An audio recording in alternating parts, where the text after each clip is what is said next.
The night was cold, so cold you could hear the wind scraping against the empty street outside the Grant mansion.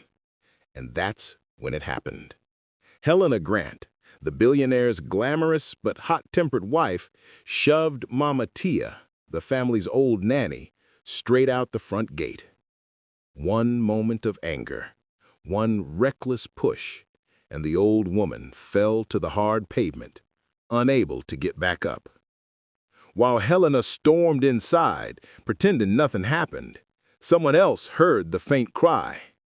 Down the street, a young, poor boy named Kalechi was closing up his little fruit trunk, just a wooden cart he pushed around after school to earn a few dollars.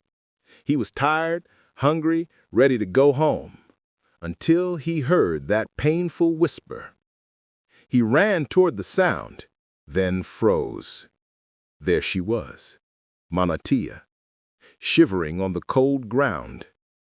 Without a second thought, he lifted her gently and laid her on his fruit cart. "Don't worry, ma'am.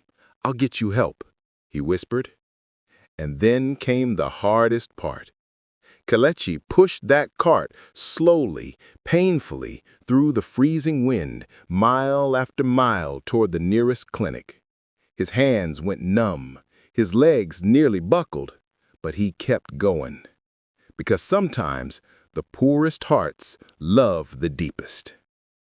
By the time he reached the clinic, nurses rushed out, shocked to see an old woman being pushed on a fruit cart by a child.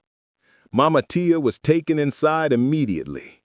An hour later, the billionaire himself, Alexander Grant, arrived, furious, worried, desperate.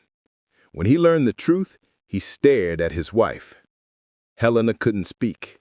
She could only look down, drowning in regret. Alexander turned to the boy. "He saved her," he said softly. "You saved the woman who raised me." That night, the richest man in the city met the richest heart in the city. And it didn't belong to him. If you want more short stories like this, make sure you subscribe.